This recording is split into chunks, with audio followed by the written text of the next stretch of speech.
Well, here we go. Today's project is we're installing a McHitch, Australian made hitch, trailer hitch, made in Lithgow, New South Wales. The Minister of War and Finance has bought me this for Christmas. And what we're doing is replacing this one here, the old Polyblock. It's been in the car for a year. It's done about, I don't know, let's say 10,000 Ks driving. Probably about half of that's off-road at least. So yeah, tools we're using today is, sorry about that, breaker bar, 19mm, 19mm, shifter, Allen key, and a 3/8 spanner. Okay, I've already taken it out of the box, obviously. What I've done so far is, we'll go to the car, installed the coupler. Went on all right.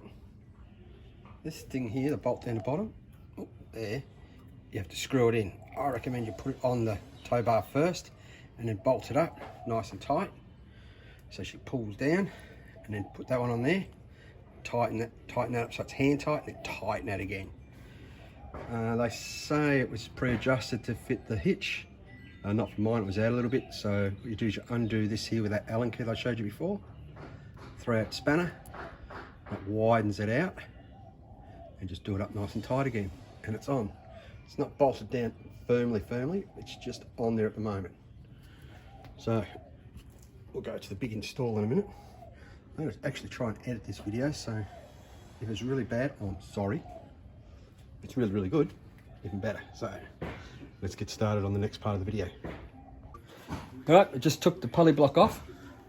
As you can see, this is the old one, this is the new one. One thing just I looked at just now is the spring in this. And there's hardly any pressure on that, and it's moving like there's no tomorrow. And this is obviously a brand new one, so you shouldn't expect any movement. And there isn't. You can see the difference in build quality. Now, I don't know where this was made, I don't particularly care. But this is just sort of a bit of a letdown here. It's bent there. I don't know if it's meant to be bent there. This is brand new, so it's still straight. So I don't know. Maybe I'll take it off in 12 months' time and have another look at it. But yeah, it just come off pretty easy. Just unbolted there. Just remember to buy new lock bolts when you install this here. The block itself looks like it's still in reasonable nick, hasn't cracked or anything like that. But yeah, that's a bit of a concern. And a spring like that can, you know, move that much, and you know, that's just like your shock absorber, I suppose. Yeah. Oh, we'll see how we go. I'll pop it on now. Well, job done. It's on. Went a lot easier than I thought. So I'm pretty happy with that so far. When I did tell you earlier on what tools you need, you actually need one extra tool, and that's called a torque wrench. Obviously, if you're looking at this video, you already own a trailer or a camper of some description. You should have one of these puppies in your camper anyway, because you're on those rough roads. You've got to torque your wheel nuts up. You don't want to be that bloke on the side of the road with his wheel sitting there going, why'd my wheel fall off? Because I didn't check my wheel nuts before I left camp or the caravan park or whatever. Even if you're on smooth roads, it doesn't hurt. I check them every day when I'm out driving around. That's a dog there. Off to the car again. Right, it's been all tightened up now. McHitch, they do give you this locking cap here. I'd say it's an extra safety measure, or if if that pin came out, at least you know it's not going to all come out. That wasn't an optional extra, that sort of came standard with the one I bought anyway. Obviously you get 2 keys.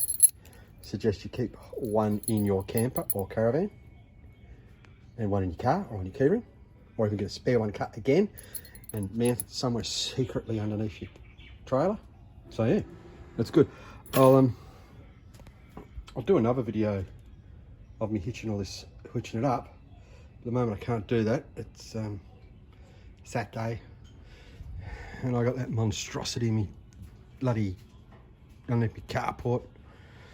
I'm trying to sell it. It's not even mine. I'm selling it for somebody I know. So yeah, so that's it. That's the McHitch installed. Happy. See how we go. That's on my Stony Creek camper. It's called, what do they call it? a Nugget R too, so it's got a rooftop tent on it. This is another video, you might have already seen that one of the rooftop tent. I'll be doing an update on that one again one day.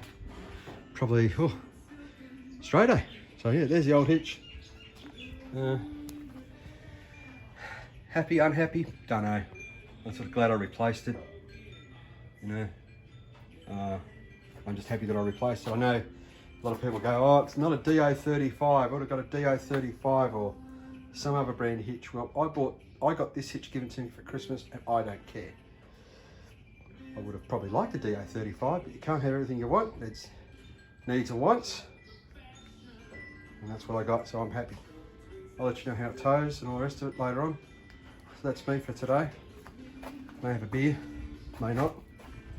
So yeah, just reckon this thing here is just a weird shape. I don't know about you, but yeah, it's a bit weird, isn't it? Well, it works, doesn't matter. All right, if you look at it this way, think of Prince Albert. If you know what I'm talking about, you'll have a giggle. If you don't, well, ask somebody younger. All right, guys, enjoy. If you're happy, thumbs up. If you're not, don't say anything. Open for comments. No, the hitch aren't giving me money. I'm doing this off my own back. All right, see you guys.